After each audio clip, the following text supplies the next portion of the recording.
Un beau jour, en écrivant un article, je me suis posé la question de pourquoi on dit boîte pour entreprise. Enfin, je veux dire, étymologiquement, c'est super loin à la base. Boîte, entreprise, pourquoi on appelle ça, là où je travaille, une boîte. Alors, j'ai pas trouvé. S'il y a quelqu'un qui sait, ça m'intéresse. Mais en tout cas, quand on parle de libérer l'entreprise, évidemment, le sujet de boîte est intéressant parce qu'une boîte, ça s'ouvre.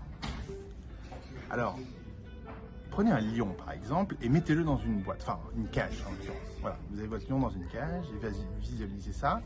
Vous ouvrez la cage, vous enlevez un mur. Vous avez libéré le lion ou vous avez libéré la cage.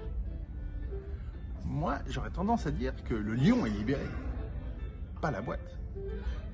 Et c'est pour ça que pour les employés, ça ferait plus de sens. Pour les entreprises, ça ferait plus de sens de dire les entreprises se libérer, mais pas la boîte.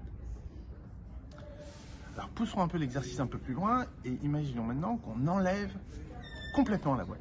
On enlève complètement la cage, il n'y a plus une grille et le lion est là, dans le périmètre de là où étaient posés les murs de la grille, de la cage, et le lion ne bouge pas.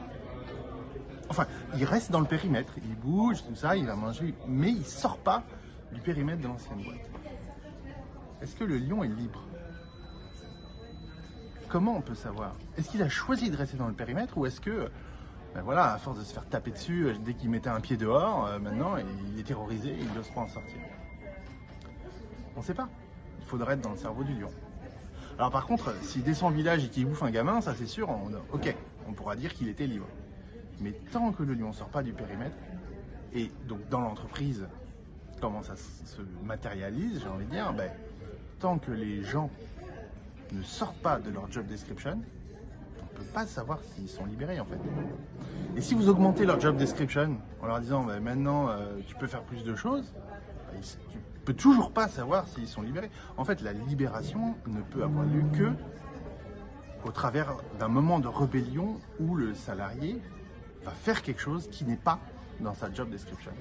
Et là, il y a un conflit. Et là, on pourra dire ouais, il est libre.